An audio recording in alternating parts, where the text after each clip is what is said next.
The crack of Dylan Carter's shoulder hitting the concrete wall echoed through Lincoln Ridge High's east stairwell like a gunshot. 3 seconds earlier, the 6'2" football captain had shoved 17-year-old Emma Rodriguez down 12 steps, expecting to watch the quiet new girl tumble helplessly to the bottom. Instead, he found himself airborne, his 200-pound frame launched by a girl who weighed barely half that much.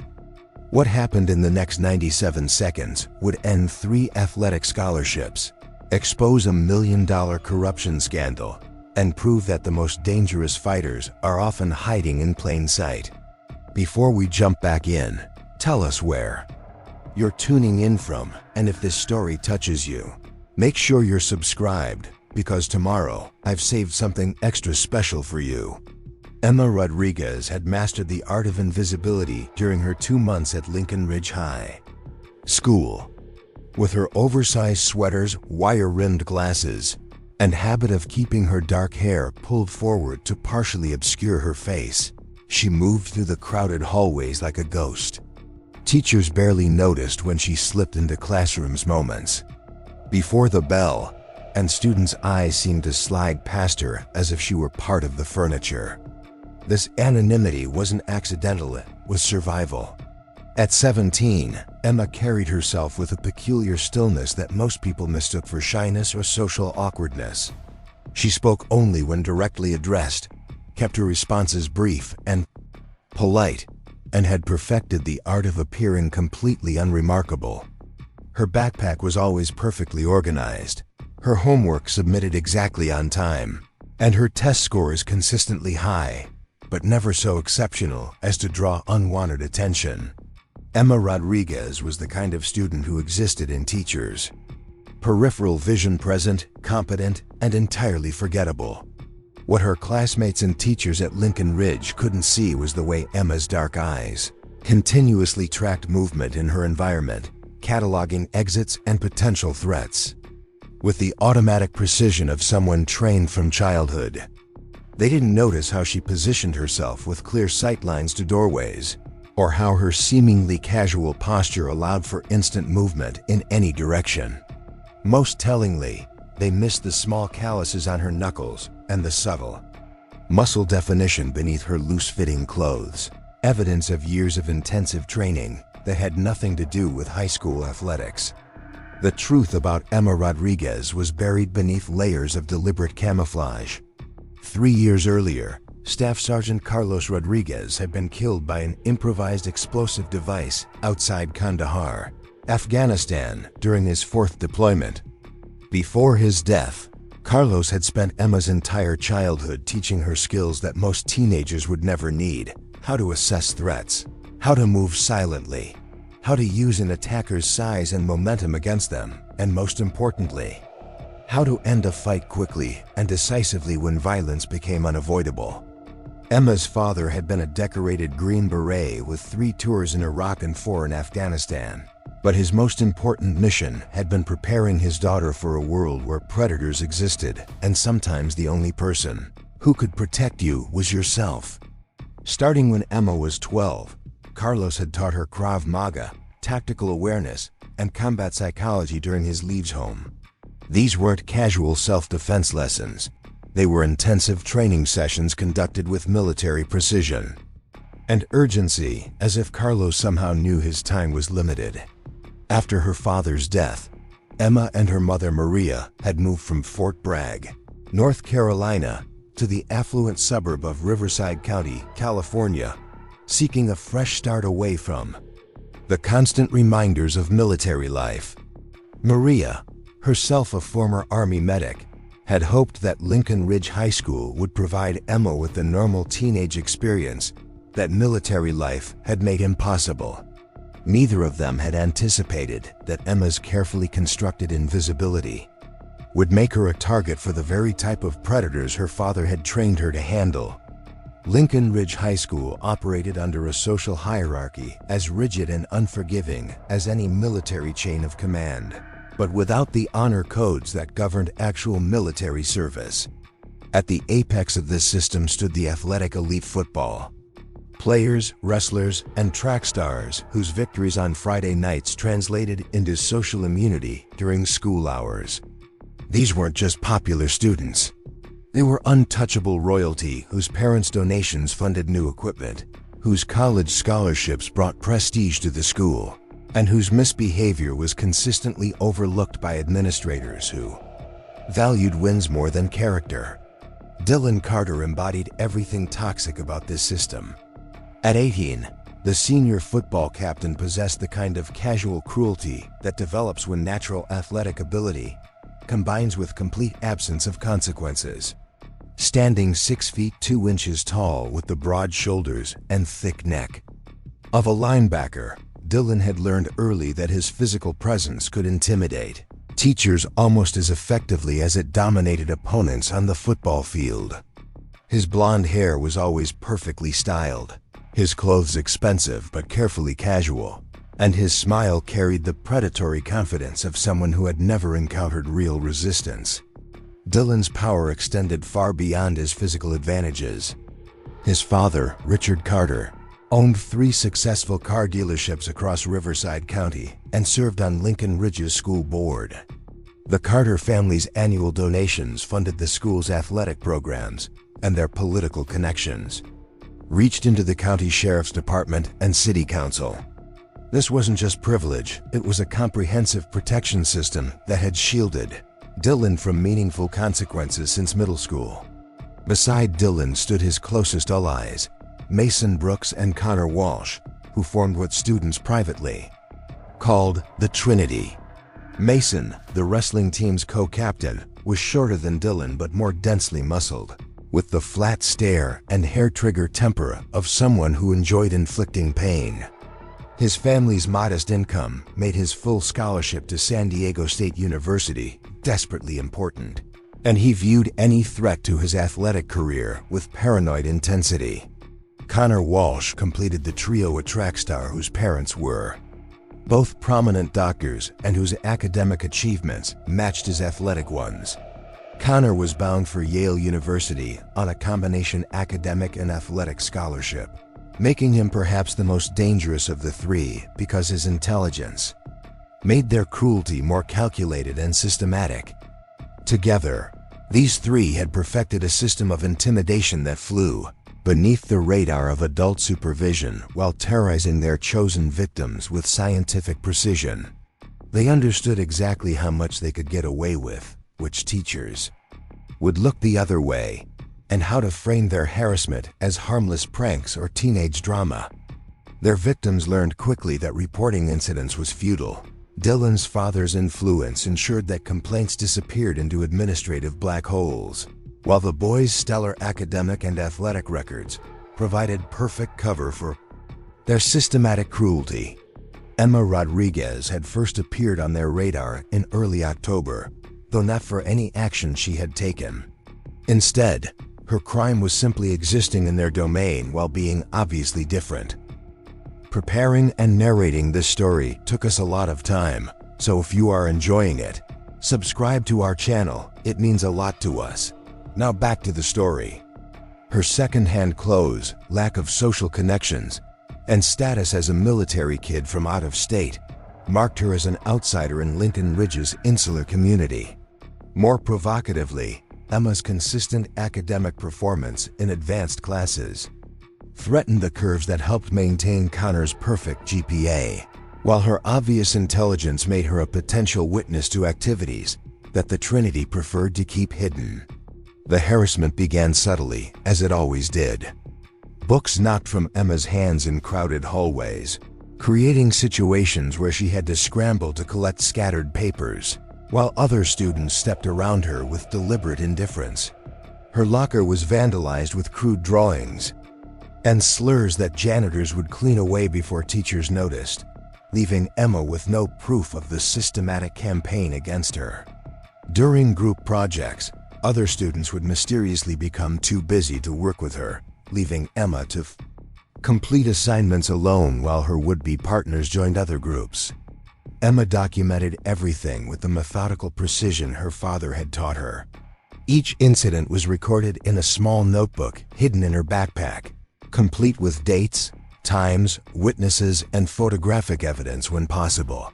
She understood that patterns of behavior were more powerful than isolated incidents, and that credible documentation could overcome the word of 3 popular athletes against 1 unknown transfer student. More importantly, Emma's investigation revealed that she wasn't the Trinity's only victim. They were running a comprehensive intimidation operation that affected dozens of students across multiple grade levels. Through careful observation and discreet conversations, Emma discovered that the Trinity's influence extended far beyond simple bullying. They were selling stolen tests and homework assignments to struggling students, charging protection money from underclassmen who wanted to avoid harassment, and using their athletic team connections to distribute illegal substances at parties.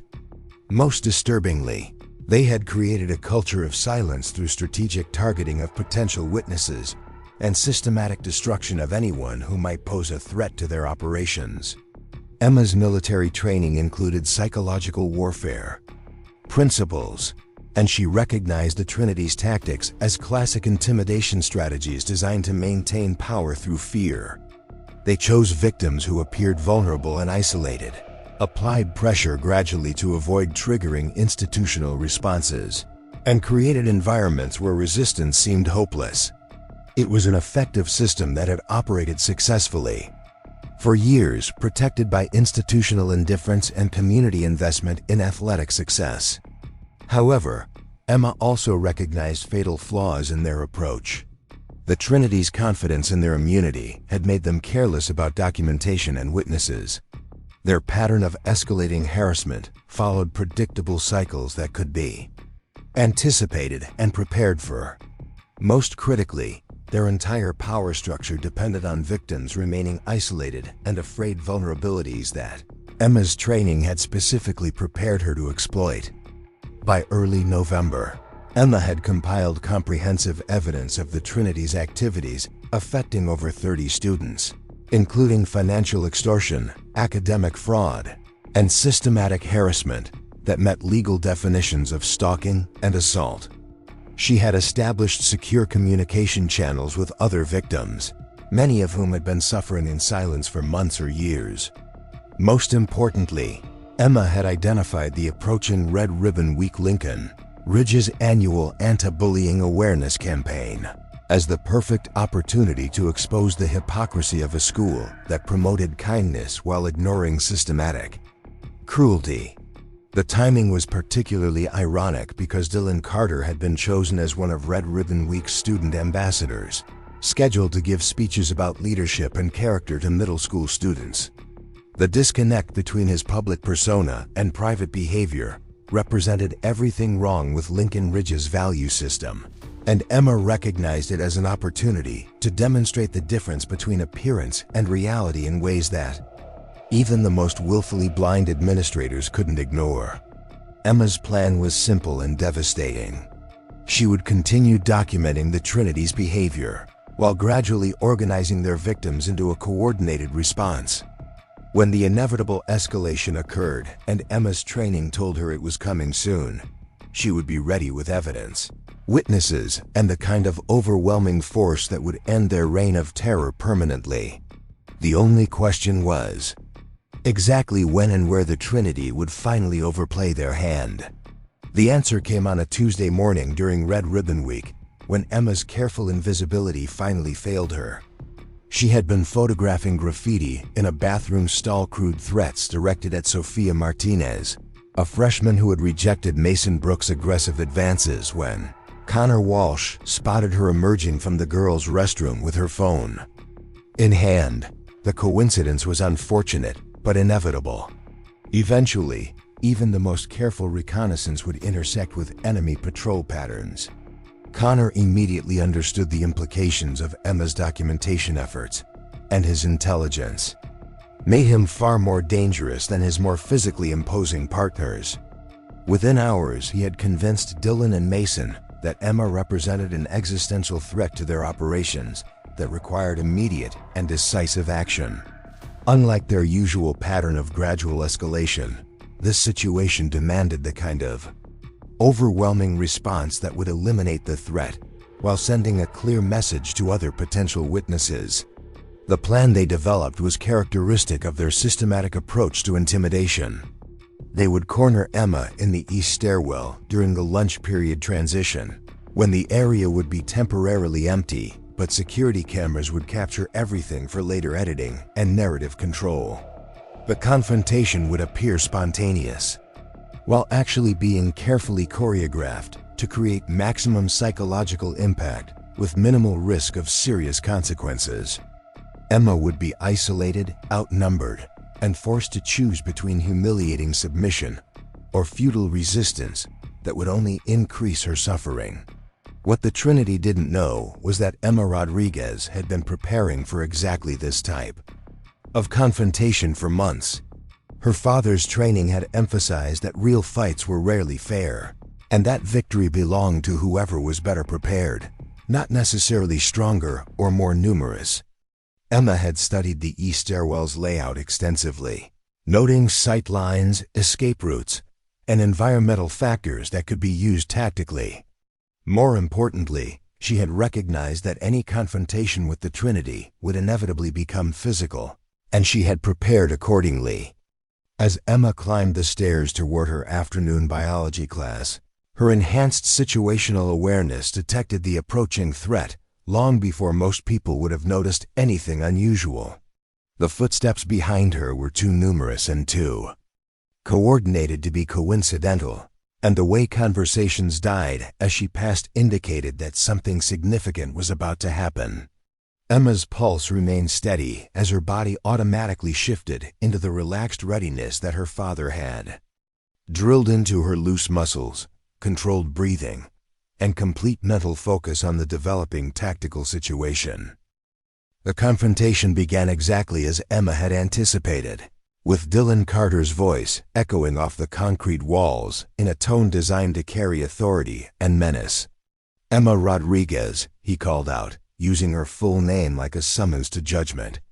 "We need to have a conversation about your little photography hobby." The formal tone was calculated psychological warfare, designed to make her feel like a defendant facing judges rather than a student encountering classmates. Emma paused on the landing between the first and second floors, turning slowly to face her pursuers while maintaining optimal positioning for response options. Dylan, Mason, and Connor arranged themselves in a classic intimidation formation. Dylan directly in front as the primary threat, Mason positioning to block her retreat down the stairs, and Connor moving to control the upper stairwell. It was textbook tactical positioning that demonstrated their experience with this type of confrontation, but it also revealed their assumption that Emma would respond like their previous victims, with fear and submission. "I don't know what you're talking about," Emma replied softly, her voice carrying none of the trembling fear that the Trinity expected. Her response was technically truthful while buying time to assess the developing situation and calculate optimal response strategies. Emma's training had emphasized the importance of appearing compliant until the moment action became necessary, maintaining the element of surprise that could prove decisive in outnumbered situations. Dylan's confident smile revealed his certainty that this confrontation would follow the same pattern as dozens of previous encounters. "See, that's where you're wrong," he said, taking a step closer with the casual arrogance of someone accustomed to easy victories. "We know you've been taking pictures, asking questions, sticking your nose where it doesn't belong. That ends today." His tone carried the absolute authority of someone who had never been seriously challenged, and his body language suggested complete confidence in his ability to intimidate Emma into compliance through presence alone. The psychological dynamic of the confrontation was exactly what Emma's father had prepared her for: multiple attackers using size, position, and verbal aggression to create overwhelming pressure that would paralyze most victims with fear and confusion. The Trinity's entire approach was designed to trigger flight or freeze responses that would leave Emma psychologically defeated before any physical confrontation began. It was an effective strategy that had worked countless times before. but it assumed that Emma was like their previous victims. "You're going to delete those photos," Connor added with the cold precision that made him the most dangerous of the three. "You're going to forget everything you think you've seen. And you're going to find somewhere else to go to school, because Lincoln Ridge isn't safe for people who don't know how to mind their own business." The threat was delivered with academic formality, as if Connor were explaining a mathematical theorem rather than promising violence and exile. Emma's response was a slight nod that could be interpreted as either compliance or acknowledgement, maintaining ambiguity while her tactical assessment continued. The stairwell's acoustics would amplify any sounds of confrontation, but the lunch period transition meant that potential witnesses were likely focused on their own activities rather than investigating disturbances. More critically, Emma recognized that the Trinity's positioning, while intimidating, actually limited their ability to coordinate effectively, while providing her with multiple options for disrupting their formation. The moment of truth arrived when Dylan Carter made his fatal miscalculation. Interpreting Emma's quiet demeanor as submission, he reached out to grab her shoulder in the kind of casual physical domination that had cowed his previous victims. "Good girl," he said condescendingly, his massive hand closing on Emma's sweater. With the confidence of someone accustomed to handling resistance through superior size and strength, Emma Rodriguez moved. The movement was fluid and devastating in its simplicity. Emma's right hand intercepted Dylan's reaching arm with surgical precision, her fingers wrapping around his wrist while her left hand found his elbow, the leverage. Technique her father had drilled into her muscle memory for 3 years activated automatically, and Dylan Carter's confident advance became his undoing. Physics took over where intimidation had failed, and 200 pounds of entitled aggression suddenly found itself airborne in a trajectory that defied every assumption about size and power. Dylan's impact against the concrete wall produced a sound that Mason Brooks would later describe to investigators as resembling a car door slamming shut. The football captain's shoulder blade struck the painted cinder blocks with enough force to crack the paint, and his expression shifted from predatory confidence to shocked confusion in the time it took gravity to reassert itself. Emma had used his own momentum against him, redirecting his aggressive energy into a perfect demonstration of why her father had always insisted that technique trumped brute strength in real confrontations. Mason Brooks reacted exactly as Emma's tactical assessment had predicted he would. The wrestler's training kicked in automatically, and he lunged forward with the kind of explosive movement that had dominated opponents on gymnasium mats across Riverside County. His approach was technically sound for wrestling competition, but catastrophically inappropriate for the tactical situation he was entering. Mason's focus on Emma's center of gravity left him completely unprepared for the calculated precision of her response, which had been designed specifically to exploit the predictable reactions of larger, stronger opponents. Emma's counter, too. Mason's attack was a textbook demonstration of combat efficiency. As he reached for her waist in a standard wrestling takedown attempt, Emma dropped her weight and pivoted, transforming Mason's forward momentum into rotational energy that sent him spinning past her intended target. Her elbow found his solar plexus with clinical accuracy, delivering just enough force to disrupt his breathing and coordination without causing permanent damage. Mason collapsed to his knees on the stairwell landing, gasping for air and struggling to process how a girl half his size had neutralized his attack so completely. Connor Walsh, observing from his position at the top of the stairs, finally understood that Emma Rodriguez was not the victim they had expected her to be. His academic intelligence served him better than his companion's reliance on physical intimidation, and he recognized immediately that Emma's responses were not lucky accidents or desperate flailing. The precision and economy of her movements suggested extensive training, and the calm expression on her face indicated that she was operating well within her capabilities rather than fighting for survival. Connor's realization came too late to prevent his own involvement in the unfolding disaster, but early enough for him to attempt a strategic withdrawal. Unfortunately for Connor, Emma's father had anticipated exactly this type of tactical development and had prepared her accordingly. Combat situations rarely involved honorable one-on-one confrontations, and the ability to prevent enemy escape was as important as the capacity to defeat immediate threats. Connor's attempt to retreat up the stairs only delayed his encounter with Emma's capabilities rather than avoiding it entirely. Emma moved up the stairs with the controlled aggression of someone executing a practice drill rather than improvising responses to unexpected threats. Connor's retreat gave him a temporary height advantage, but it also trapped him in a confined space with limited maneuvering room and no realistic escape routes. When Emma reached his position, Connor made the mistake of attempting to use his size advantage in the same way his companions had, grabbing for Emma's shoulders in an effort to push her back down the stairs. The technique Emma used on Connor was more sophisticated than her responses to Dylan and Mason, reflecting both the tactical situation and her assessment of Connor as the most dangerous of her three attackers. She caught his descending arms and used a joint manipulation that her father had called mechanical advantage, applying precise pressure to Connor's wrists and elbows that made resistance not just painful, but anatomically impossible. Connor found himself being guided down to the landing with irresistible force, his attempts to break free only increasing the pressure on joints that Emma controlled completely. The entire confrontation had lasted 97 seconds from Dylan's first aggressive move to Connor's controlled descent to the stairwell floor. All three members of the Trinity were now either incapacitated or positioned exactly where Emma wanted them, breathing heavily and struggling to reconcile their expectations with the reality of what had just occurred.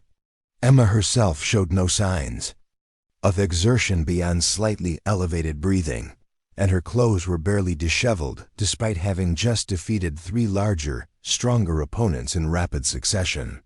Emma's voice, when she finally spoke, carried none of the fear or submission that the Trinity had expected to hear. Instead, her tone was matter-of-fact, almost conversational, as if she were discussing homework assignments rather than the systematic dismantling of Lincoln Ridge High School's most feared bullies. My father was Staff Sergeant Carlos Rodriguez, 3rd Special Forces Group, she said quietly, adjusting her glasses with hands that showed no tremor despite the adrenaline that should have been coursing through her system. The significance of Emma's revelation was lost on Dylan and Mason, whose knowledge of military structure was limited to what they had seen in movies and video games. Connor, however, understood immediately what 3rd Special Forces Group meant, and his face went pale as the implications registered. Special Forces operators were among the military's most elite soldiers, and the idea that Emma had been trained by one of them explained everything about her impossible performance against three superior opponents. He taught me that real strength isn't about making other people afraid, Emma continued, her voice maintaining the same calm tone despite the dramatic shift in power dynamics that had just occurred. It's about protecting people who can't protect themselves. People like Sophia Martinez, who you've been terrorizing for months. People like Kevin Chun, who's been paying you protection money since September.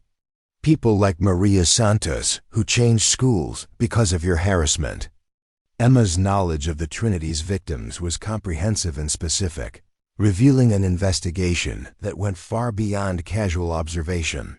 She had names, dates, and details that demonstrated systematic documentation of their activities over a period of months. More disturbingly for the Trinity, Emma's information included incidents they thought had been successfully concealed from adult oversight, suggesting that their operational security had been compromised more thoroughly than they had realized. You've been running protection rackets, selling stolen tests, and distributing illegal substances at school functions, Emma continued, pulling her phone from her pocket with deliberate casualness. You've created a culture of fear that affects dozens of students, and you've used your parents' influence to avoid consequences for systematic criminal behavior. That ends today. The phone in Emma's hand represented a threat more devastating than any physical violence she had demonstrated.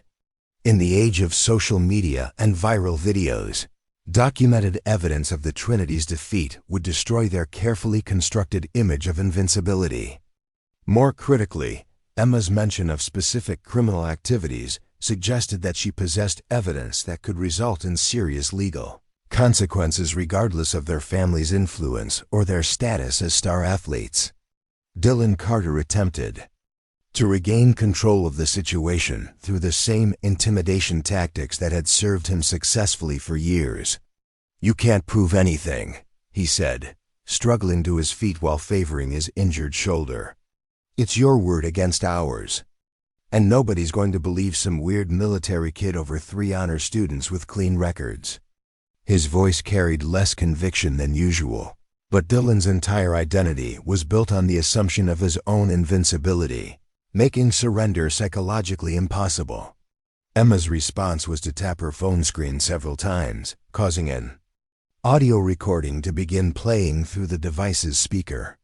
The Trinity's own voices filled the stairwell, crystal clear and legally admissible, as they discussed their various criminal enterprises with the casual confidence of people who believed themselves beyond accountability. The recording included specific details about money laundering, drug distribution, and systematic extortion that would be devastating in any legal proceeding. "California is a one-party consent state for audio recordings," Emma explained with the same educational tone she might use to discuss a biology assignment, "which means I only needed my own permission to record our conversations.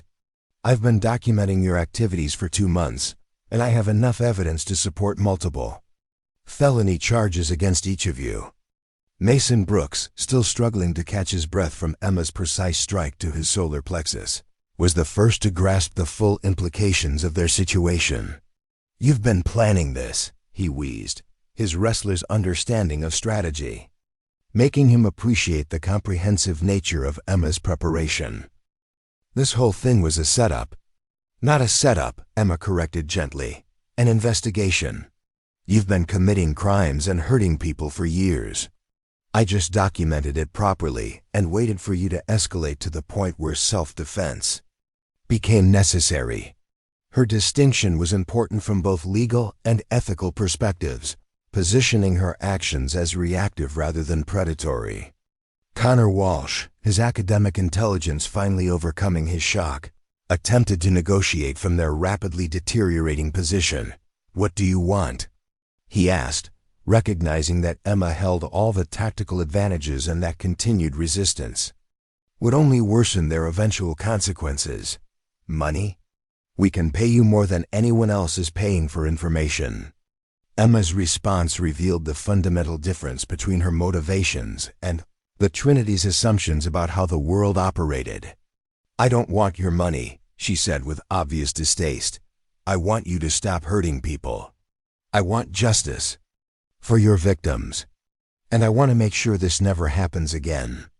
The idealism in Emma's voice was genuine and absolute, reflecting values that had been instilled by her father's military service and reinforced by her mother's medical ethics. The concept of using superior capability for personal profit, rather than protection of the vulnerable, was foreign to everything Emma had been taught about strength and responsibility. Her goals were institutional rather than individual, focused on systemic change rather than personal revenge. "The recording I just played is one of 17 that I've collected over the past 2 months, Emma continued, maintaining her educational tone despite the revolutionary implications of her words.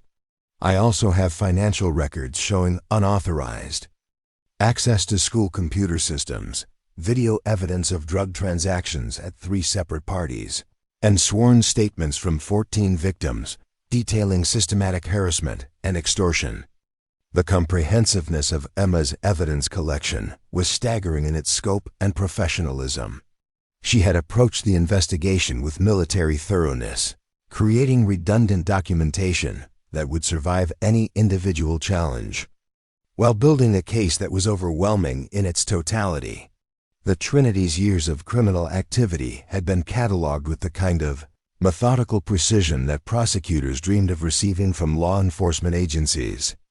More importantly, Emma added, her voice carrying a note of steel that reminded her listeners of her father's training, I've already submitted copies of all evidence to the FBI's Cybercrime Division, the Riverside County Sheriff's Department, the California Department of Education, and the Lincoln Ridge School District's Internal Affairs Office. This confrontation was never about changing your minds through violence. It was about protecting myself while the proper authorities handle your crimes. The revelation that Emma had already involved multiple law enforcement agencies transformed the tactical situation completely.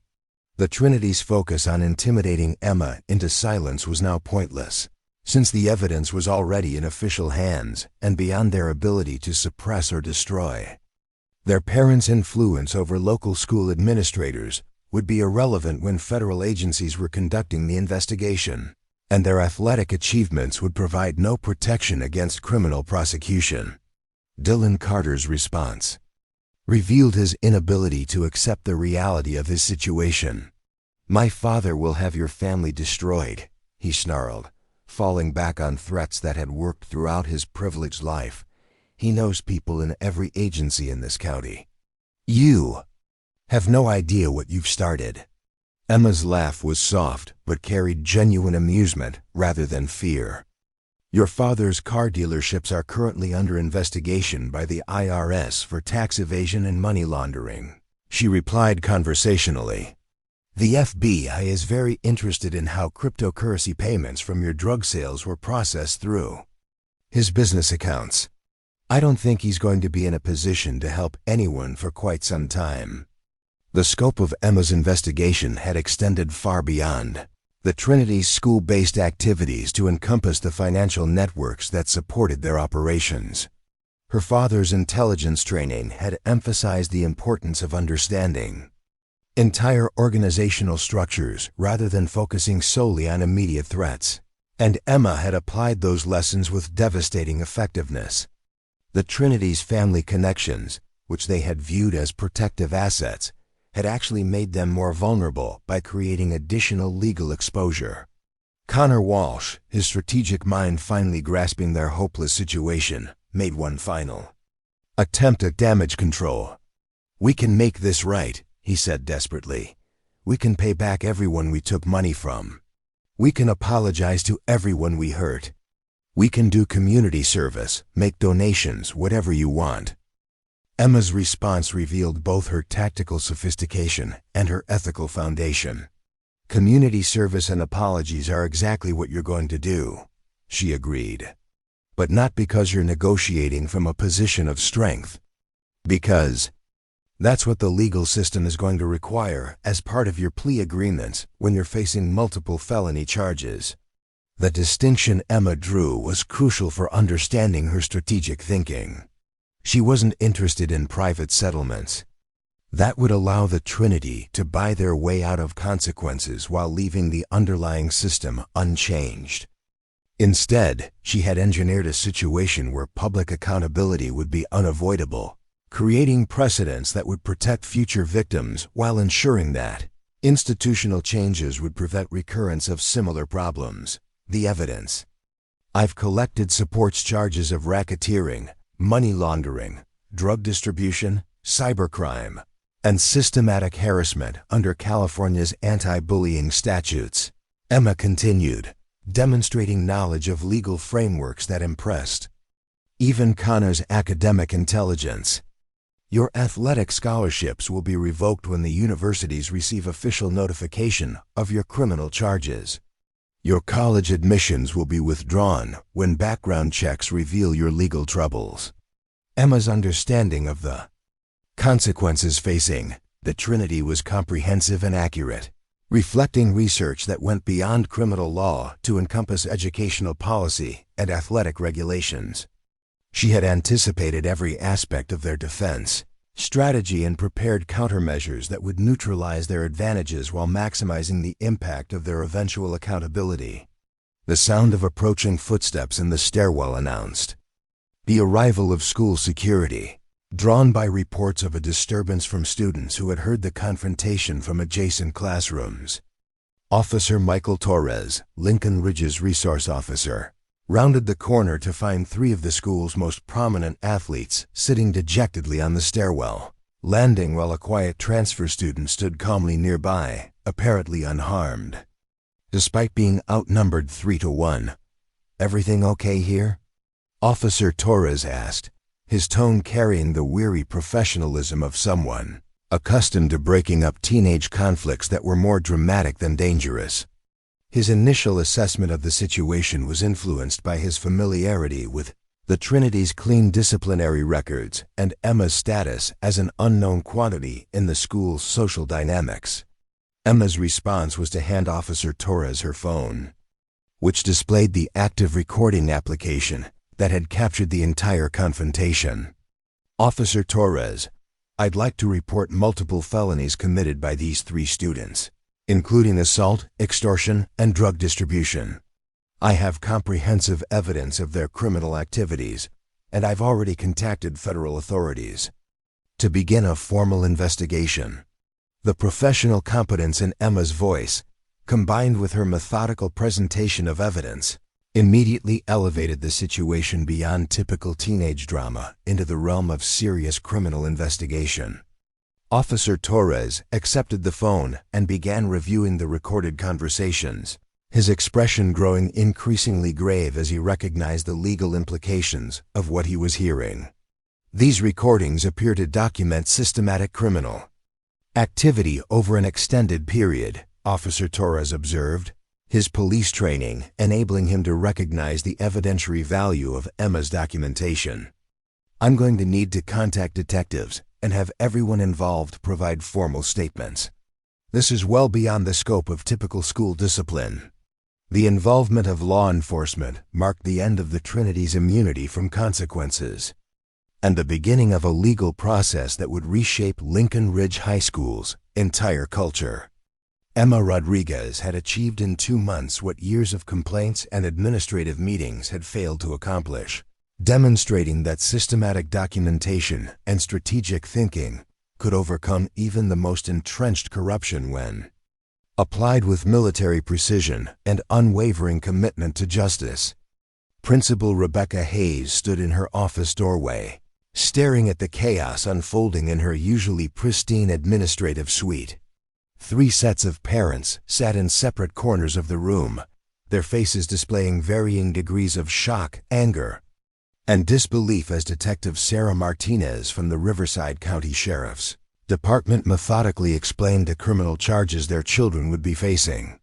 The irony was not lost on anyone present that this confrontation was occurring during Red Ribbon Week, with anti-bullying posters visible through the office windows and inspirational banners hanging from the hallway ceiling. Richard Carter paced behind his chair like a caged predator, his expensive suit wrinkled from stress as he alternated between making increasingly desperate phone calls to his political connections and issuing threats that carried less weight with each passing hour. The car dealership owner who had dominated local politics through financial influence was discovering that federal investigations operated beyond the reach of county-level corruption, and his usual tactics of intimidation were proving ineffective against law enforcement agencies that answered to different authorities entirely. "This is absolutely ridiculous," Richard declared for the 4th time in 20 minutes, his voice carrying the kind of entitled outrage that had served him well in school board meetings, but sounded hollow in the face of documented criminal evidence. "Dylan is an honor student with a clean record. He has a full scholarship to USC. You're going to destroy his future over some ridiculous misunderstanding with a troubled military kid who obviously has psychological problems." Detective Martinez responded with the patient professionalism of someone accustomed to dealing with wealthy parents who believed their money could buy their children out of any consequence. "Mr. Carter, your son is facing charges of assault, battery, extortion, money laundering, and distribution of controlled substances. These aren't misunderstandings. These are felonies supported by extensive documentation, including audio recordings, financial records, and testimony from multiple victims. The detective's briefcase contained 17 separate evidence files that Emma Rodriguez had compiled. Over 2 months of systematic investigation. Each folder represented a different aspect of the Trinity's criminal enterprise, documented with the kind of thoroughness that professional investigators rarely encountered from civilian sources.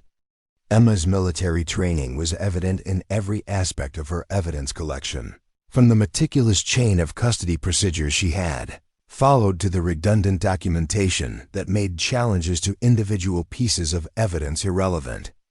To the overall case, Dr. Patricia Brooks, Mason's mother, sat in stunned silence as she processed the destruction of dreams that had taken 18 years to build. Her son's wrestling scholarship to San Diego State University was gone, terminated within hours of the university receiving official notification of his criminal charges. The pre-medical program that was supposed to launch Mason's career had become irrelevant, replaced by the reality of criminal proceedings that would define his immediate future in ways that made academic planning impossible. "Mason has never been in trouble before," Dr. Brooks said quietly, her voice lacking the aggressive denial that characterized Richard Carter's response. "He's always been focused on his goals, dedicated to his training. I don't understand how this happened." Her confusion was genuine and heartbreaking, reflecting the common parental blindness to children's secret lives that enabled systematic misbehavior to continue undetected for extended periods. Detective Martinez opened one of Emma's evidence folders and withdrew a photograph showing Mason accepting cash from a group of underclassmen in exchange for what appeared to be test answers. "Mrs. Brooks, this image was taken 3 weeks ago, outside the school library. We have similar documentation going back to September, along with financial records showing deposits into accounts linked to your son, totaling over $12,000 in illicit income." The systematic nature of the Trinity's criminal operations was becoming clear as Detective Martinez presented evidence that revealed months of coordinated illegal activity. Emma's investigation had uncovered not just isolated incidents of bad behavior, but a comprehensive criminal enterprise that included financial fraud, academic dishonesty, drug distribution, and systematic extortion. The scope of their activities had transformed what might have been handled as school discipline into a matter for federal prosecution. Dr. James Walsh and his wife Jennifer sat together in the corner, their academic backgrounds making them uniquely capable of understanding the legal implications their son was facing. Connor's acceptance to Yale University had been contingent on maintaining his clean criminal record, a requirement that was now impossible to meet. More devastatingly, Connor's intended career in law had become practically impossible given the felony charges that would appear on any background check for bar admission. "Connor is the valedictorian," Dr. Walsh said, his voice hollow with the realization that academic achievement meant nothing in the face of criminal conviction. "He's never even had a detention. His entire future was planned around his academic record and his character references." The irony that Connor's intelligence had made him the most dangerous member of the Trinity was lost on parents who had focused exclusively on traditional measures of success. Detective Martinez consulted another of Emma's files, this one containing transcripts of recorded conversations that demonstrated Connor's role as the strategic mastermind behind the Trinity's operations. "Your son's intelligence is actually what makes his involvement so serious," she explained gently. "The evidence shows that he was responsible for planning and organizing most of their criminal activities. His academic success makes his behavior more concerning from a legal perspective, not less." The detective's explanation highlighted a crucial aspect of Emma's investigation that separated it from typical teenage misconduct cases. Emma had not simply documented isolated incidents of bullying or harassment, but had instead revealed a sophisticated criminal organization that used the school environment to conduct systematic illegal activities. The Trinity's academic and athletic achievements had provided perfect cover for their crimes while making their eventual prosecution more serious rather than less. Principal Hayes finally entered her office, carrying a thick folder that contained every incident report filed against the Trinity over the past 3 years. Her face was pale as she contemplated the administrative failures that had allowed systematic, criminal behavior to continue under her supervision. The documented complaints that had been dismissed as typical teenage drama now appeared in a new light, revealing a pattern of institutional negligence that would likely end her career in education. "I've reviewed all the files," Principal Hayes announced to the assembled group, her voice carrying the weight of someone accepting responsibility for catastrophic failure. There were 23 separate complaints filed against these 3 students over the past 2 years. Each complaint was investigated according to our standard procedures, but the evidence presented today suggests that our investigations were inadequate and our responses were insufficient. The principal's admission was both honest and devastating, acknowledging that Lincoln Ridge High School's administration had failed in its fundamental responsibility to protect students from systematic abuse. The complaints that had been buried in administrative files now stood as evidence of institutional complicity in the Trinity's criminal activities, creating liability issues that extended far beyond individual disciplinary actions. Emma Rodriguez sat quietly in the hallway outside the principal's office, flanked by her mother Maria and a victim's advocate assigned by the district attorney's office. The contrast between Emma's calm demeanor and the chaos she had unleashed was striking, reflecting the systematic preparation that had made her investigation so devastatingly effective. She had anticipated every aspect of the institutional response and had prepared accordingly, ensuring that her evidence was organized in ways that would facilitate prosecution while maximizing the probability of meaningful reform. Maria Rodriguez watched her daughter with a mixture of pride and concern that reflected her own military background and understanding of the psychological costs associated with confronting systematic injustice. As a former Army medic, Maria recognized the symptoms of mission-focused determination that had driven Emma's 2-month investigation, but she also understood the emotional toll that such intensive preparation could exact on someone so young. "Are you okay, Mia?" Maria asked quietly, using the Spanish endearment that had comforted Emma through the difficult years following her father's death. The question encompassed more than immediate physical safety, acknowledging the psychological complexity of Emma's situation and the life-changing nature of her decision to confront the Trinity directly. Emma's response revealed the thoughtful consideration that had characterized her entire approach to the situation. "I'm okay, Mom. This is what Dad trained me for. Not the fighting part, but the standing up part.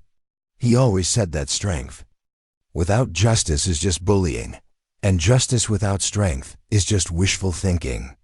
Her words reflected years of ethical instruction that had accompanied the physical training, demonstrating that Carlos Rodriguez had prepared his daughter for moral courage as much as tactical competence. The victim's advocate, Sandra Chun, had spent the morning interviewing students who had been affected by the Trinity's systematic harassment and extortion. Her preliminary report documented 14 separate victims whose experiences ranged from financial exploitation to physical intimidation, creating a comprehensive picture of institutional failure that extended far beyond the immediate criminal charges. The scope of victimization had transformed what might have been treated as isolated incidents into evidence of a hostile educational environment that violated federal civil rights statutes. "Emma, your evidence has given these students their first real opportunity for justice," Sandra explained, her professional experience allowing her to recognize the exceptional quality of Emma's documentation. Most bullying cases struggle with he said, she said testimony that's difficult to prove in court. Your systematic approach to evidence collection has created an airtight case that will ensure meaningful consequences. The legal implications of Emma's investigation extended beyond criminal prosecution to encompass civil rights violations that could result in federal oversight of Lincoln Ridge High School's operations.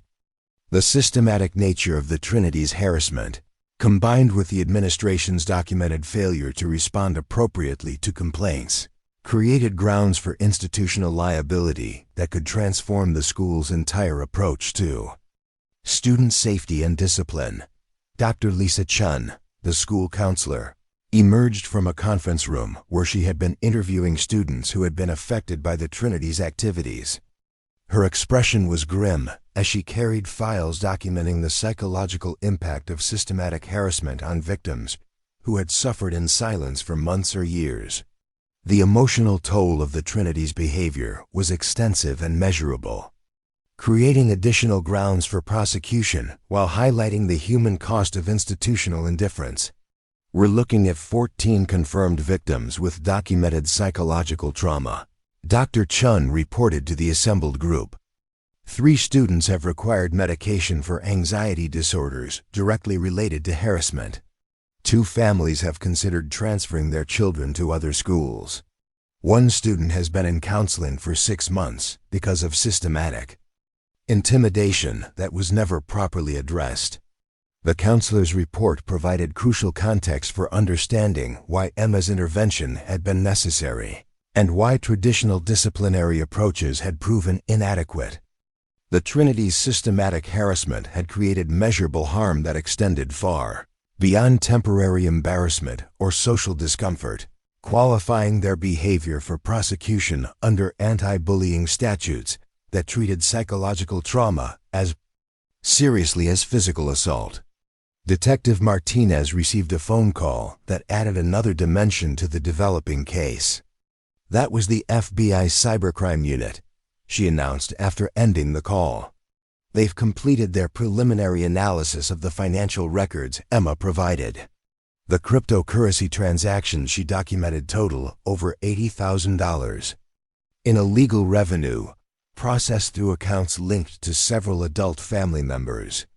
The financial scope of the Trinity's criminal enterprise had exceeded everyone's expectations, transforming what appeared to be typical teenage misbehavior into a sophisticated money laundering operation that implicated multiple adults.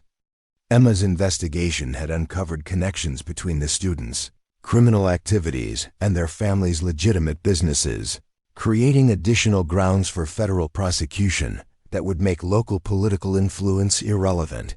Richard Carter's political connections proved worthless as federal agencies assumed jurisdiction over aspects of the case that involved interstate commerce and financial crimes. His phone calls to county officials were redirected to federal prosecutors, who operated according to different rules and answered to different authorities. The immunity from consequences that had protected Dylan throughout his high school career was evaporating as the investigation moved beyond local control. Mr. Carter, I need to inform you that your business accounts are being frozen pending investigation into money laundering charges, Detective Martinez announced, delivering news that would reshape the Carter family's financial situation immediately. The FBI has identified suspicious transactions that appear to be connected to your son's criminal activities. The systematic destruction of the Trinity's protective networks was proceeding, exactly as Emma had anticipated when she designed her investigation. Her father's intelligence training had emphasized the importance of understanding entire organizational structures rather than focusing solely on immediate targets, and Emma had applied those lessons to create comprehensive accountability that would prevent future reoccurrence of similar problems. Mason Brooks sat in handcuffs in a conference room, his wrestling career ended and his college prospects destroyed, as he slowly came to terms with the reality of his situation. The teenage athlete who had dominated opponents through superior strength and technique had been comprehensively outmaneuvered by someone he had dismissed as weak and irrelevant. His attempts to negotiate or minimize his involvement were met with documented evidence that made denial impossible and plea bargaining his only viable option. "I want to make this right," Mason said desperately to his court-appointed attorney. his voice carrying none of the arrogant confidence that had characterized his interactions with victims over the past 2 years. "I'll pay back everyone we took money from. I'll apologize to everyone we hurt. I'll do whatever community service they want." The attorney, Patricia Williams, had reviewed Emma's evidence files and understood that Mason's options were extremely limited. "Mr. Brooks, you're facing multiple felony charges with evidence that's essentially uncontestable. Your best option is to cooperate fully with the investigation and hope for leniency in sentencing. The prosecution has enough evidence to convict you without your cooperation, so your only leverage is demonstrating genuine remorse and willingness to make amends." Connor Walsh had reached similar conclusions in his separate conference room, his academic intelligence making him the first of the Trinity to fully grasp the hopelessness of their legal position. The strategic thinking that had made him the most dangerous member of their group now served him in analyzing their comprehensive defeat, leading him to conclude that cooperation and genuine rehabilitation were his only paths to eventual redemption. "I understand that I'm going to prison," Connor told his attorney with the same analytical precision he had once applied to academic challenges. "What I want to know is whether there's any possibility of eventual recovery from this. Can I ever have a normal life again, or is this the end of everything I might have become?" The question reflected the magnitude of transformation that Emma's investigation had created. The Trinity's members were beginning to understand that their actions had consequences that extended far beyond temporary embarrassment or social inconvenience, requiring them to fundamentally reconsider their assumptions about power, privilege, and accountability. Dylan Carter remained defiant even as his attorney explained the reality of his legal situation and the futility of continued resistance. His entire identity was built on assumptions of invincibility and immunity that made acceptance of consequences psychologically impossible, leading him to continue fighting long after the battle had been lost. "This is all that freak Emma's fault," Dylan declared, his voice carrying the same entitled rage that had motivated years of systematic harassment. "She set us up. She planned this whole thing just to destroy us because she's jealous of what we have." His inability to accept responsibility for his actions demonstrated exactly why Emma's intervention had been necessary and why traditional disciplinary approaches had failed. Detective Martinez consulted her notes and delivered information that would make Dylan's denial even more difficult to maintain. "Mr. Carter, we have 17 separate recordings of you discussing criminal activities, 14 victim statements detailing systematic harassment, and financial records showing your involvement in money laundering operations.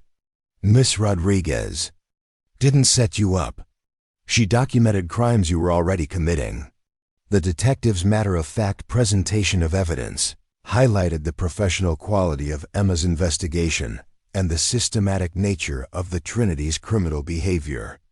Emma had not enticed them into illegal activities or created situations that wouldn't have occurred naturally.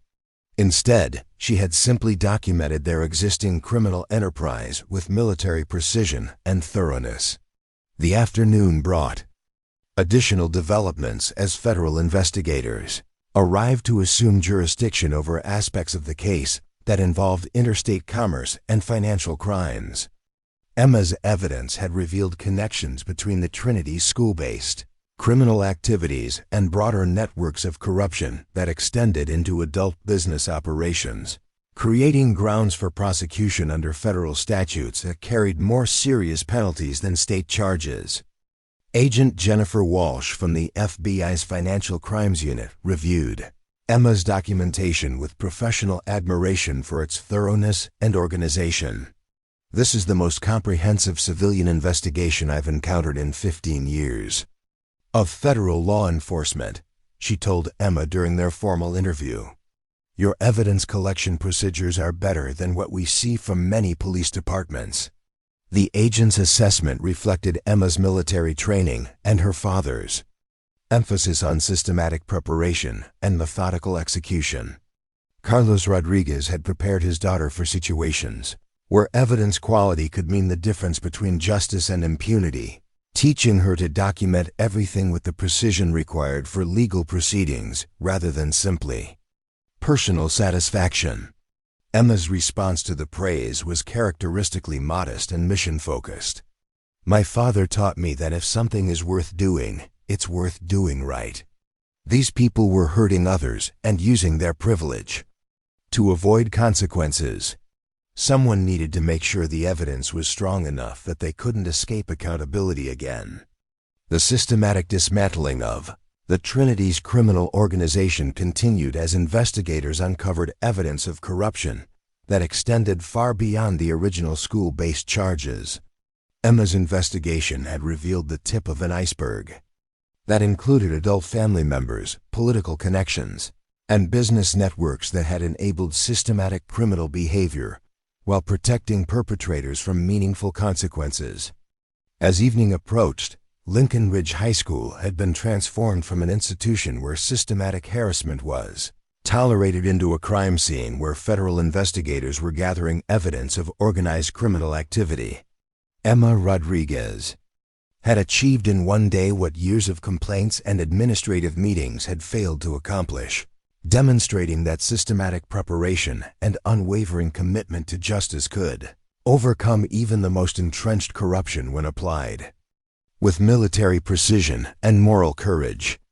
6 months after the stairwell confrontation that dismantled Lincoln Ridge High School's most powerful bullying network, Emma Rodriguez stood before a packed auditorium at the California Department of Education's annual conference on student safety. The transformation she had initiated extended far beyond the prosecution of 3 teenage criminals, rippling through educational policy, law enforcement training, and community awareness in ways that continued to evolve months after the initial investigation concluded. The audience consisted of educators, law enforcement officials, and policymakers from across California who had come to study what was now being called the Lincoln Ridge model of systematic anti-bullying intervention.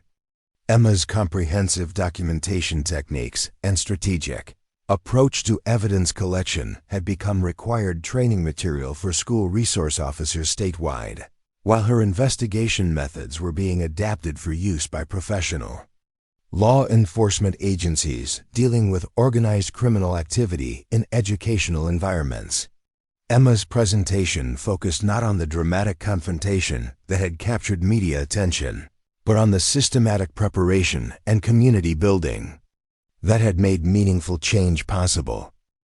She explained how military principles of strategic planning and tactical patience could be applied to civilian situations involving institutional corruption and systematic abuse, emphasizing the importance of thorough documentation and coordinated response over individual heroics or vigilante justice. "Real change doesn't happen in 97 seconds, Emma told the assembled educators, referencing the duration of her physical confrontation with the Trinity while making clear that the meaningful transformation had taken months of careful preparation. It happens through systematic effort, community coordination, and institutional accountability that addresses root causes rather than just immediate symptoms." The Lincoln Ridge case had become a watershed moment in educational policy because Emma's evidence had revealed the comprehensive failure of traditional anti-bullying approaches that focused on individual incidents rather than systematic patterns of abuse. Her investigation demonstrated how sophisticated criminal organizations could operate within school environments while evading detection through careful manipulation of existing disciplinary systems and administrative blind spots. Dr. Patricia Wells, California Superintendent of Public Instruction, introduced new statewide policies that directly resulted from lessons learned during the Lincoln Ridge investigation. These policies required systematic documentation of harassment complaints, mandatory coordination between schools and law enforcement when criminal behavior was suspected, and regular 30 audits of disciplinary procedures to identify patterns of institutional failure. Ms. Rodriguez's investigation revealed that traditional approaches to bullying prevention were not just inadequate, but but were actually enabling sophisticated criminal behavior by treating systematic harassment as ordinary disciplinary problems, Dr. Wells explained to the conference audience. Her work has fundamentally changed how we understand the relationship between school safety and criminal justice.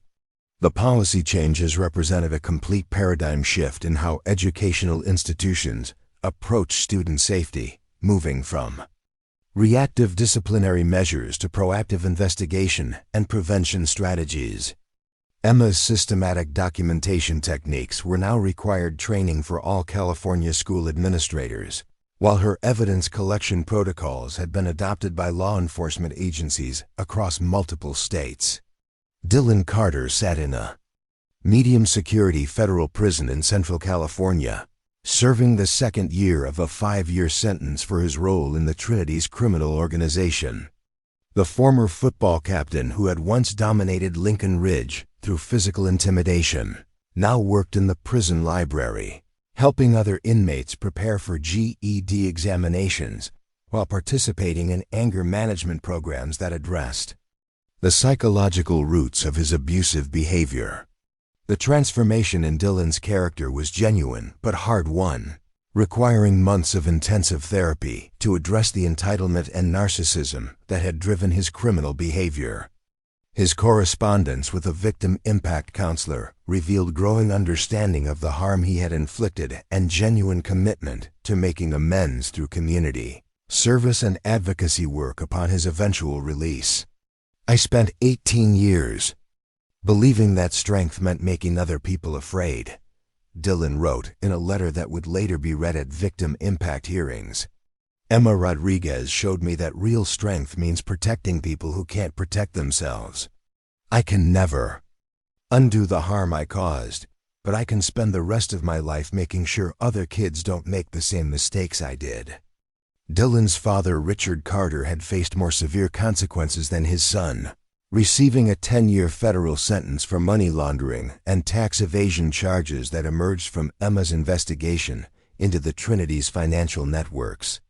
Car dealership empire that had provided political influence and protection for Dylan's criminal behavior was liquidated to pay restitution to victims and cover federal fines that exceeded $2 million. Mason Brooks was serving an 18-month sentence in county jail while participating in an innovative rehabilitation program that combined traditional incarceration with intensive education and community service requirements.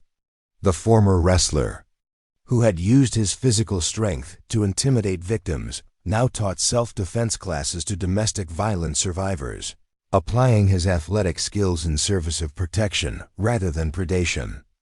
Mason's transformation had been facilitated by his family's response to his criminal behavior, with Dr. Patricia Brooks using her medical expertise to help her son understand the psychological trauma that systematic harassment inflicted on victims. The education Mason received about the neurological impact of chronic stress and fear had given him scientific understanding of why his behavior had been so damaging, motivating genuine remorse and commitment to rehabilitation. I thought I was just messing around, but I was actually causing real psychological damage to people who never did anything to hurt me, Mason explained during a victim impact session where he faced former targets of the Trinity's harassment. Learning about trauma response and stress disorders made me understand that what we did wasn't just mean, it was actually a form of torture. Connor Wall should receive the most lenient sentence of the Trinity due to his cooperation with federal investigators and his role in exposing additional criminal networks that extended beyond Lincoln Ridge High School. His 18-month probationary sentence included extensive community service requirements and participation in restorative justice programs that brought him face-to-face with the victims of his strategic planning and organizational leadership. Connor's academic intelligence, which had made him the most dangerous member of the Trinity, now served him in developing educational materials that helped other institutions identify and prevent similar criminal organizations. His detailed analysis of how the Trinity had manipulated administrative systems and exploited institutional blind spots became required reading for educational administrators nationwide. I used my intelligence to figure out how to hurt people and avoid consequences, Connor admitted during a presentation to school board members from across California.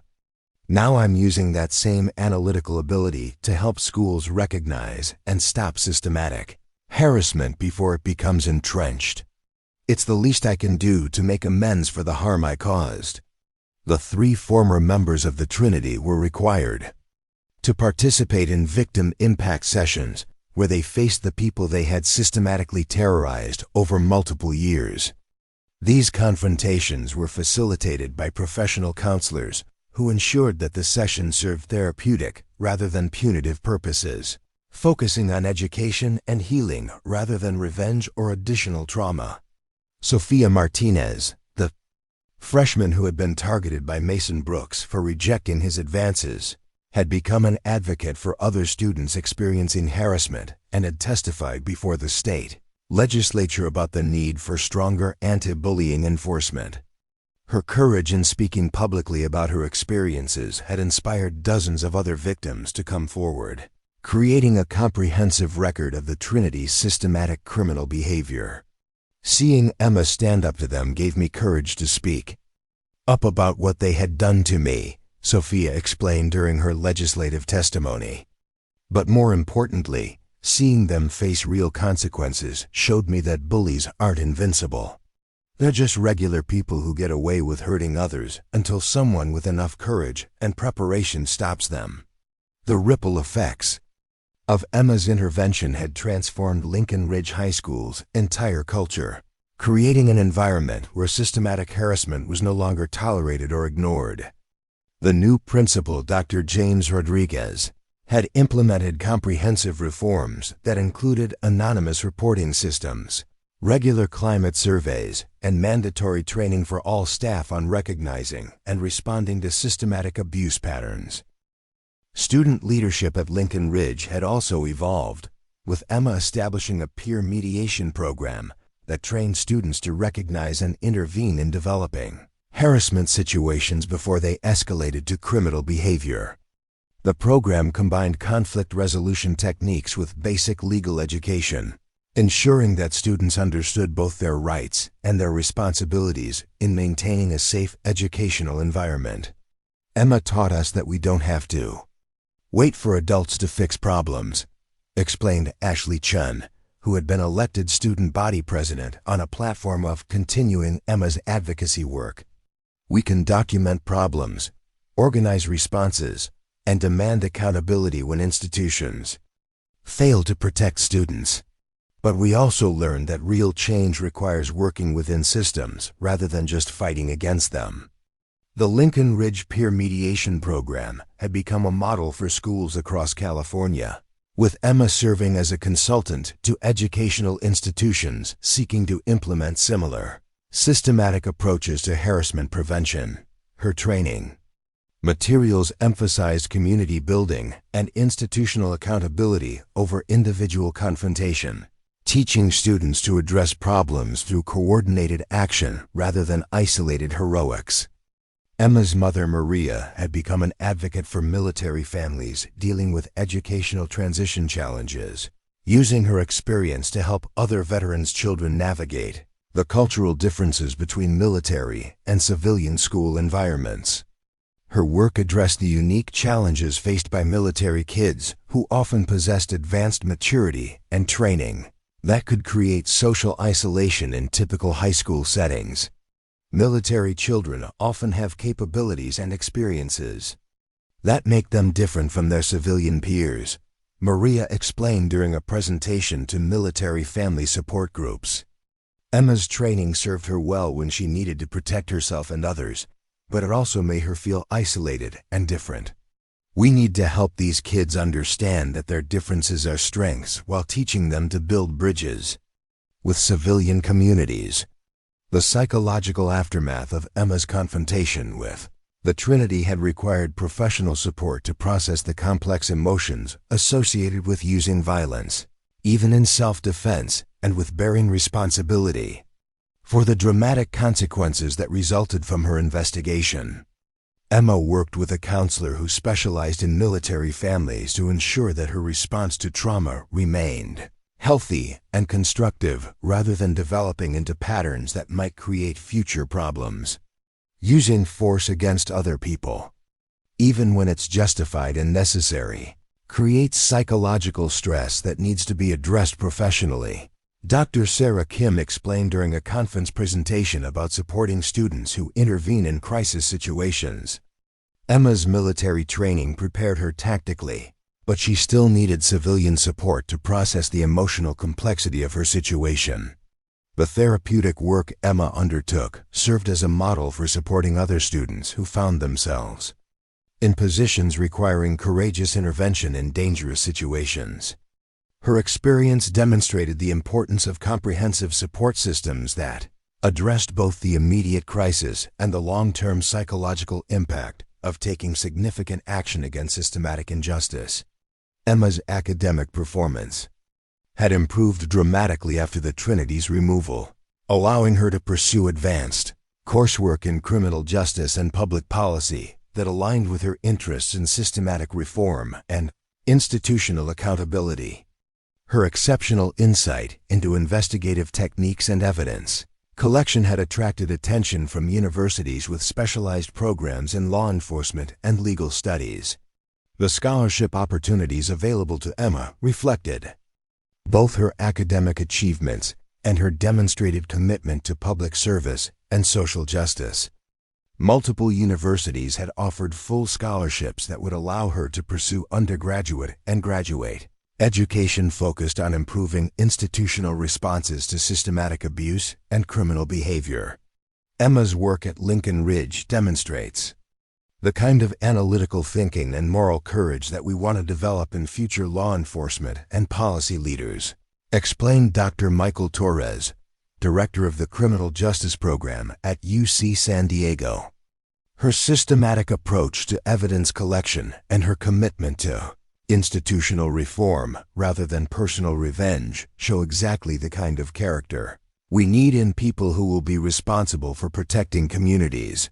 Emma's decision about her educational future would ultimately shape her long-term impact on systematic reform efforts, with opportunities ranging from direct law enforcement work to policy development and institutional consulting. Her unique combination of military training, investigative experience, and educational achievement positioned her to influence anti-bullying efforts and criminal justice reform at state and national levels. The media attention surrounding the Lincoln Ridge case had been extensive, but carefully managed by Emma and her family to focus on systematic issues rather than personal heroics. Emma consistently redirected interview requests toward discussions of institutional reform and community responsibility, emphasizing that lasting change required collective action rather than individual intervention. "I don't want to be known as the girl who beat up some bullies," Emma explained during a carefully controlled interview with a national news organization. "I want people to understand that systematic problems require systematic solutions. What happened at Lincoln Ridge was the result of institutional failure that had been building for years. My investigation just documented what was already there." Emma's approach to media coverage reflected her understanding that sustainable reform required changing systems and cultures, rather than celebrating individual actions that might not be replicable in other situations. Her emphasis on institutional accountability and community coordination helped ensure that the lessons learned from Lincoln Ridge could be applied broadly rather than being dismissed as exceptional circumstances. A documentary film about the Lincoln Ridge case focused on the systematic failures that had enabled the Trinity's criminal behavior and the policy changes that resulted from Emma's investigation. The film avoided sensationalizing the physical confrontation while highlighting the comprehensive nature of the institutional reform that followed, emphasizing prevention and accountability over dramatic intervention. "The real story isn't about one girl fighting 3 bullies," the documentary's director explained during an interview about the production. "It's about how systematic documentation and community coordination can expose institutional corruption and create lasting change. Emma's physical confrontation was just one moment in a months-long investigation that transformed how schools across California approach student safety. The educational materials developed from the Lincoln Ridge case were being used in criminal justice training programs, educational administration courses, and community organizing workshops across the country.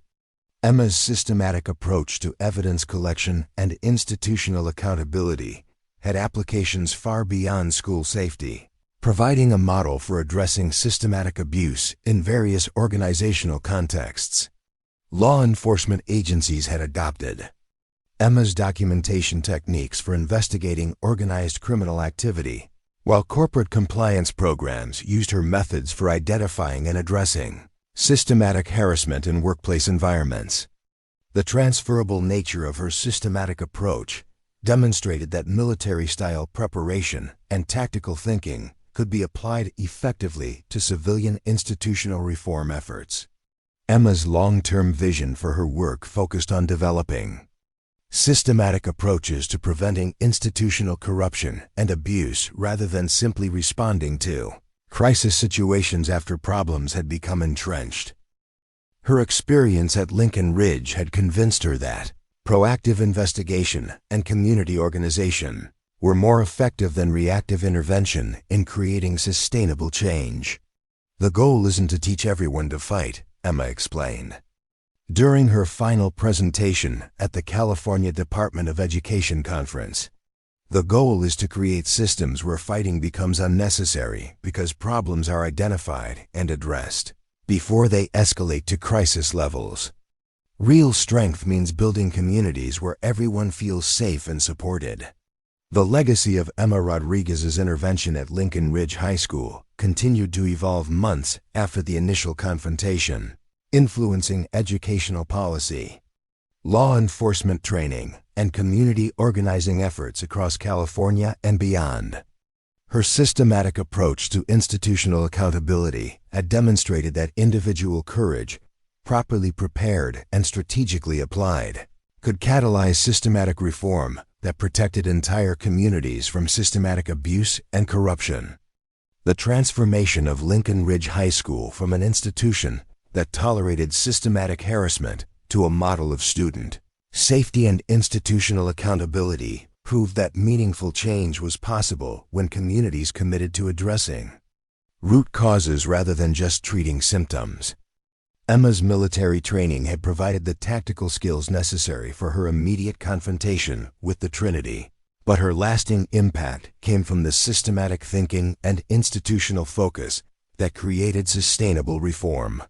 As Emma prepared for her final semester at Lincoln Ridge before beginning her college career in criminal justice and public policy, she reflected on the lessons learned from her investigation and intervention. The physical confrontation that had lasted 97 seconds had been necessary to protect herself and demonstrate that the Trinity was not invincible. But the real victory had been achieved through months of systematic preparation and the institutional changes that continued to evolve long after the immediate crisis had been resolved.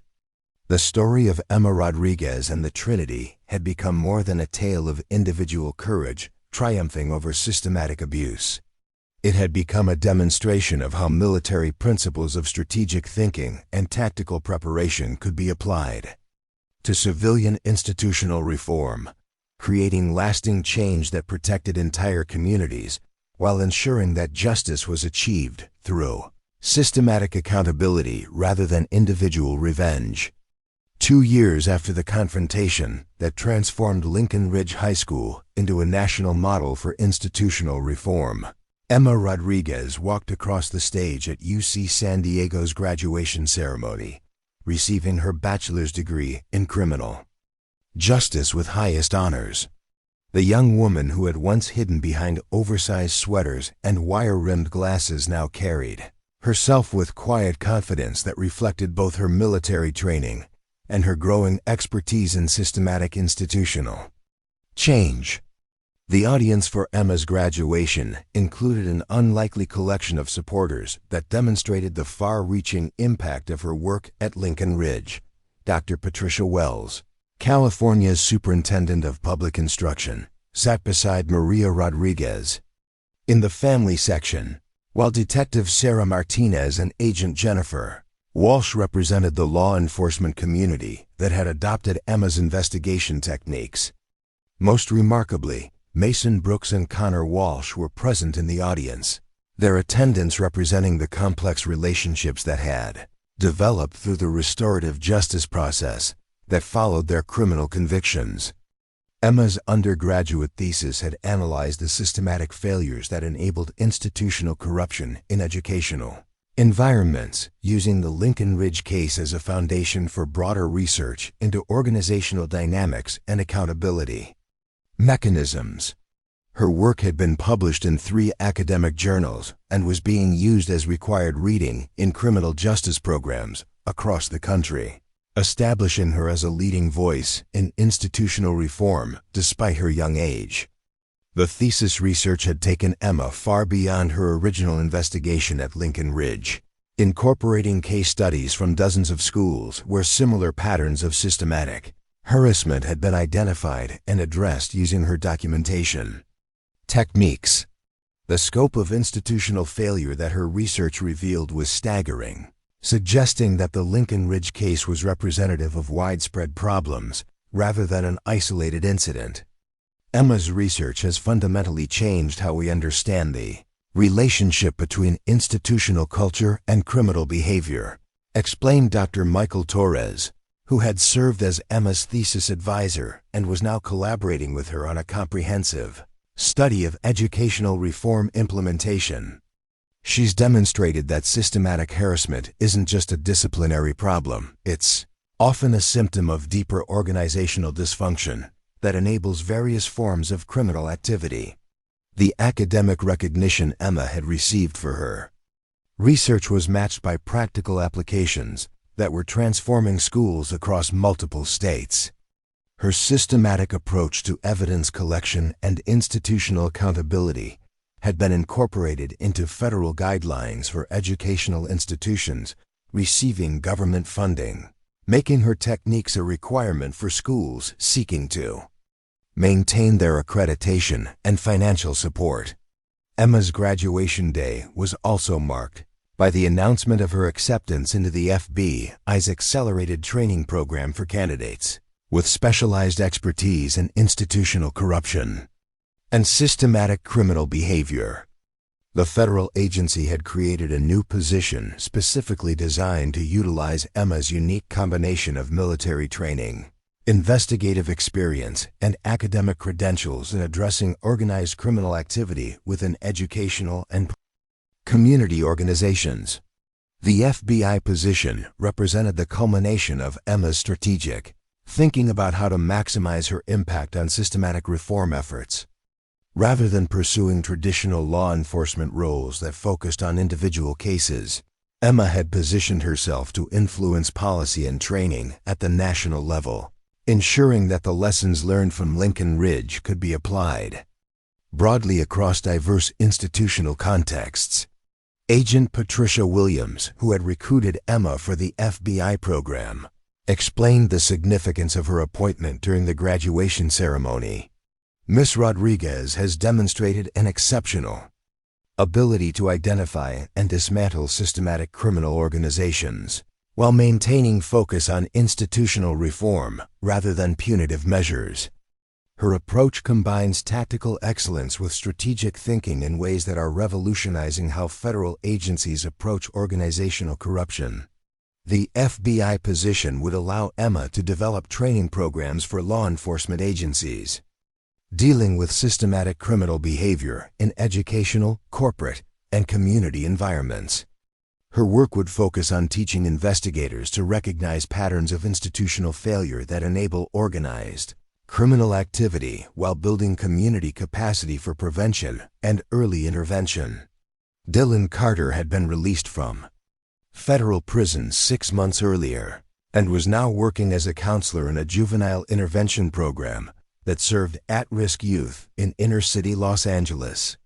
His transformation from entitled predator to dedicated advocate had been documented extensively as part of a longitudinal study, examining the effectiveness of restorative justice approaches to serious criminal behavior. Dylan's work with troubled teenagers drew heavily on his personal experience with the consequences of systematic harassment and criminal behavior. His ability to connect with young people who were following similar paths of entitlement and aggression had proven remarkably effective, with several of his clients crediting his intervention with preventing them from escalating to more serious criminal activity. "I tell these kids exactly what I used to be and exactly what it cost me," Dylan explained during a presentation to juvenile justice professionals. "I don't try to sugarcoat it or make excuses. I was a predator who hurt innocent people because I thought my privileges made me untouchable. Emma Rodriguez showed me that real strength means protecting others, not dominating them." Dylan's rehabilitation had been facilitated by extensive therapy that addressed the psychological roots of his abusive behavior, including the entitlement and narcissism that had been reinforced by years of athletic success and parental enablement. His work with a specialized counselor who focused on perpetrator accountability had helped him develop genuine empathy for his victims while maintaining the motivation necessary for sustained behavioral change. The victim impact sessions that Dylan participated in during his incarceration and probation had been particularly transformative, forcing him to confront the specific harm he had inflicted while developing personal relationships with people he had victimized.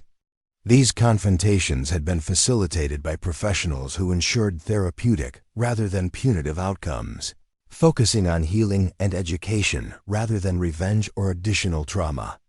Sophia Martinez, who had been one of Dylan's primary victims, had maintained contact with him throughout his rehabilitation process as part of the restorative justice program that emphasized healing relationships rather than permanent separation between offenders and victims.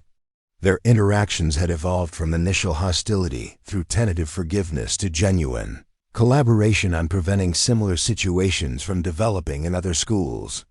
Working with Dylan has been incredibly difficult, but also incredibly healing, Sophia explained during a conference presentation about restorative justice outcomes. "Seeing him take genuine responsibility for his actions and work to prevent other kids from making the same mistakes has helped me process my own trauma while contributing to systematic change that protects other students." Sophia had become a nationally recognized advocate for student rights and institutional accountability, using her experience as a victim of systematic harassment to educate administrators and policymakers about the long-term impact of institutional indifference. Her testimony before congressional committees had influenced federal legislation requiring schools to implement comprehensive harassment prevention programs or risk losing federal funding. Mason Brooks had completed his incarceration and was now pursuing a degree in social work while continuing to teach self-defense classes to domestic violence survivors. His transformation from someone who used physical strength to intimidate victims into someone who taught others to protect themselves represented a fundamental reimagining of how strength and capability should be applied in community settings. Mason's work with domestic violence survivors had been particularly meaningful because it allowed him to directly address the type of harm he had inflicted while developing skills that served protective rather than predatory purposes. His clients appreciated his understanding of how predators thought and operated, while his personal experience with accountability and rehabilitation gave him credibility that traditional instructors often lacked. "I know exactly how abusers think because I used to be one," Mason explained to a group of social work students who were studying his case as part of their curriculum on perpetrator intervention. "I understand the psychology of intimidation and control because I used those tactics myself. Now I use that knowledge to help people recognize and defend against the same behaviors I used to exhibit." Mason's academic performance in social work school had been exceptional, reflecting both his natural intelligence and his deep motivation to understand the psychological dynamics that had driven his criminal behavior.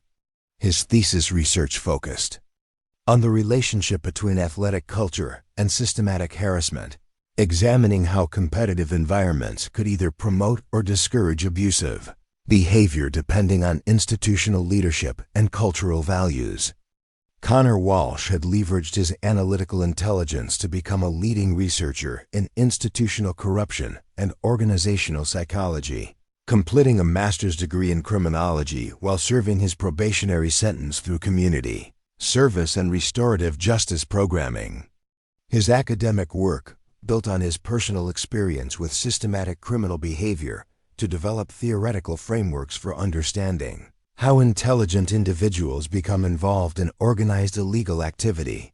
Connor's research had particular value because of his insider perspective on how systematic criminal organizations operated within institutional environments.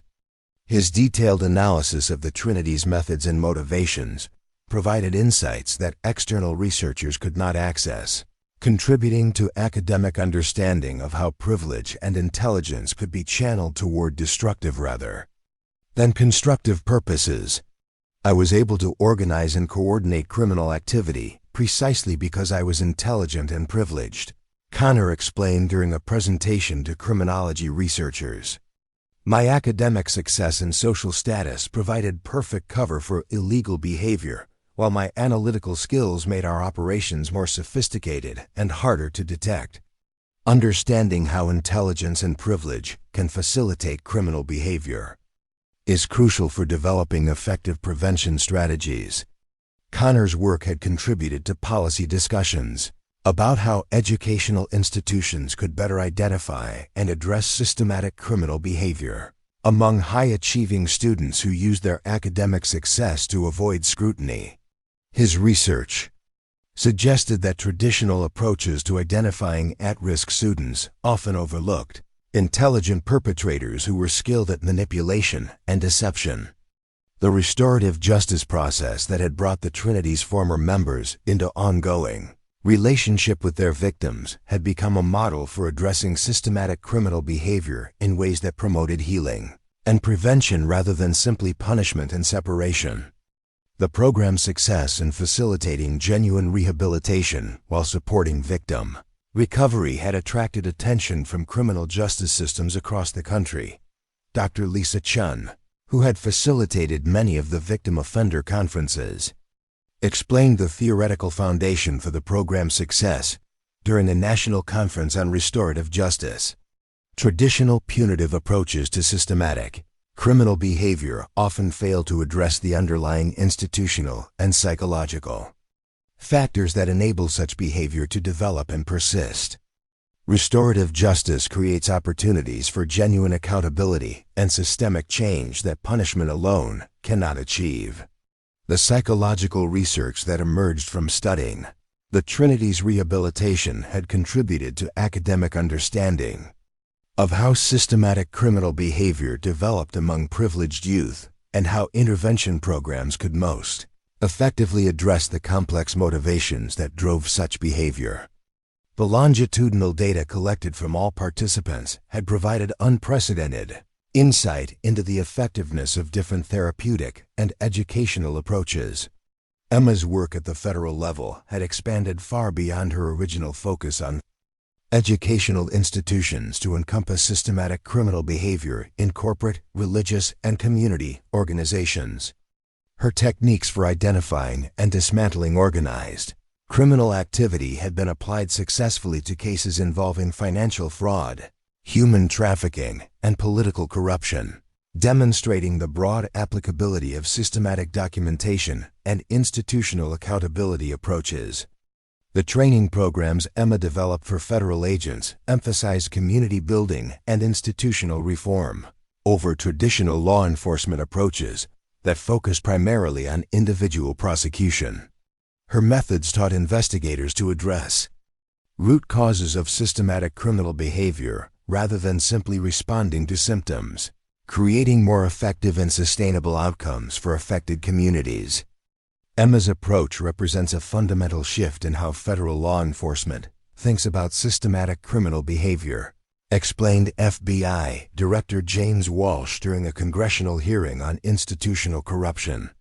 Instead of simply prosecuting individual perpetrators, her methods focus on transforming the institutional environments that enable systematic criminal activity to develop and persist.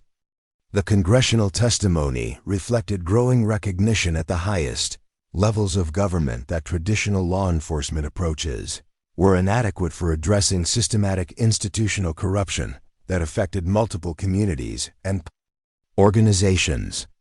Emma's work had demonstrated that military-style strategic thinking and systematic preparation could be effectively applied to civilian institutional reform efforts. Emma's influence on federal policy extended beyond law enforcement to encompass educational and social service programs that addressed the root causes of systematic criminal behavior. Her research had contributed to legislation requiring institutional transparency and accountability measures that made it more difficult for organized criminal activity to operate undetected within community organizations. The Lincoln Ridge High School that Emma had attended bore little resemblance to the institution where the Trinity had operated their criminal enterprise. Under the leadership of Principal Dr. James Rodriguez and a completely reformed administrative team, the school had become a national model for student safety and institutional accountability that attracted visitors from around the world. The peer mediation program that Emma had established during her senior year had evolved into a comprehensive student leadership initiative that gave young people significant responsibility for maintaining school climate and addressing developing problems before they escalated to crisis levels. The program's success had been replicated in hundreds of schools across multiple states, creating a generation of students who understood their role in maintaining safe and supportive educational environments. Ashley Chun, who had succeeded Emma as the leader of the peer mediation program, was now studying education policy at Stanford University, while continuing to serve as a consultant to schools implementing similar programs. Her work focused on developing age-appropriate approaches to institutional accountability that empowered students without burdening them with adult responsibilities beyond their developmental capacity. Emma taught us that we don't have to wait for adults to fix problems, but she also taught us to work within systems rather than against them, Ashley explained during a presentation to educational policy researchers. The peer mediation program gives students real power to address problems while maintaining appropriate adult oversight and support. The institutional reforms at Lincoln Ridge had eliminated the systematic harassment that had characterized the school's culture during the Trinity's reign, but they had also created new challenges related to maintaining vigilance against emerging problems, while avoiding the kind of punitive environment that could stifle normal adolescent development. The school's approach emphasized prevention, early intervention, rather than reactive punishment, creating a model that balanced safety with developmental appropriateness. Dr. Patricia Wells, reflecting on the systematic changes that had resulted from Emma's investigation, credited the Lincoln Ridge case with transforming educational policy across California and influencing federal approaches to institutional accountability. The case had demonstrated that individual courage and systematic preparation could catalyze institutional reform that protected entire communities from systematic abuse and corruption. Emma Rodriguez proved that military training and strategic thinking could be applied effectively to civilian institutional reform. Dr. Wells explained during the keynote address to the National Association of Secondary School Principals.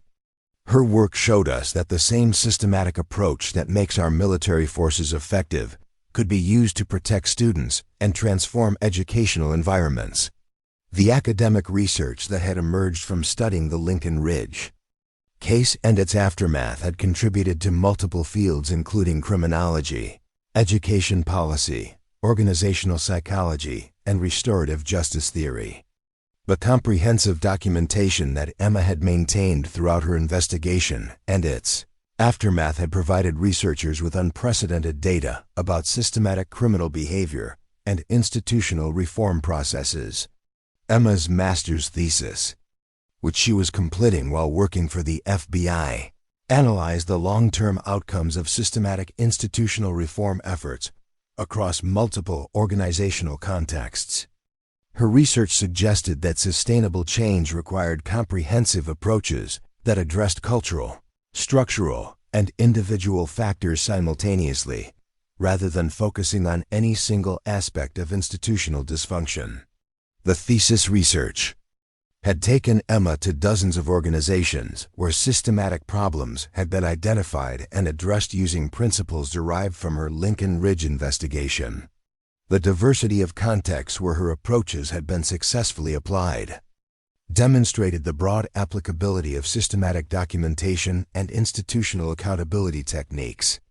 Emma's work has shown us that the same strategic thinking that prevents military organizations from falling victim to corruption can be applied to civilian institutions, explained Dr. Michael Torres, who continued to collaborate with Emma on research projects. Her systematic approach to identifying and addressing institutional dysfunction is revolutionizing how we think about organizational accountability and reform. The international attention that Emma's work had received reflected growing global recognition that systematic institutional corruption was a widespread problem requiring innovative approaches that combined individual courage with systematic reform efforts. Her methods were being studied and adapted by organizations in multiple countries where similar patterns of institutional failure had been identified. Emma's upcoming assignment to the FBI's International Training Division would allow her to work with law enforcement agencies around the world that were dealing with systematic institutional corruption in educational, corporate, and community organizations. Her role would focus on developing training programs that could be adapted to different cultural and legal contexts while maintaining the core principles of systematic documentation and institutional accountability. The global scope of Emma's influence reflected the universal nature of the problems she had identified and the broadly applicable nature of the solutions she had developed. Her work had demonstrated that strategic thinking and systematic preparation could overcome institutional corruption, regardless of the specific cultural or organizational context in which such problems developed. As Emma prepared for her new role with the FBI's International Training Division, she reflected on the journey that had begun with her father's training in their backyard and led to her emergence as a leading expert in institutional reform and systematic criminal behavior. The physical confrontation that had lasted 97 seconds in a high school stairwell had catalyzed changes that continued to evolve and expand years later. The legacy of Staff Sergeant Carlos Rodriguez lived on through his daughter's work, but it had evolved far beyond the tactical training he had provided to encompass strategic thinking and institutional focus that he had not specifically anticipated. Emma's application of military principles to civilian institutional reform had created new approaches to systematic problems that combined individual capability with community building and institutional accountability. The story of Emma Rodriguez and the Trinity had become more than a tale of individual courage triumphing over systematic abuse. It had become a demonstration of how strategic thinking and systematic preparation could be applied to institutional reform in ways that created lasting change and protected entire communities from systematic corruption and abuse. Emma's work continued to evolve and expand, but the fundamental lesson remained constant. Real strength came not from dominating others, but from building systems and communities where everyone could feel safe and supported. The military training that had prepared her for tactical confrontation had ultimately served her most effectively in developing approaches to systematic institutional reform that addressed root causes rather than just treating symptoms. The transformation that began in a California high school stairwell continued to ripple through educational institutions, law enforcement agencies, and community organizations around the world, proving that individual courage combined with systematic thinking could create lasting change that protected vulnerable people while holding powerful institutions accountable for their failures to prevent systematic abuse and corruption. Up next, you've got 2 more standout stories right on your screen. If this one hit the mark, you won't want to pass these up. Just click and check them out.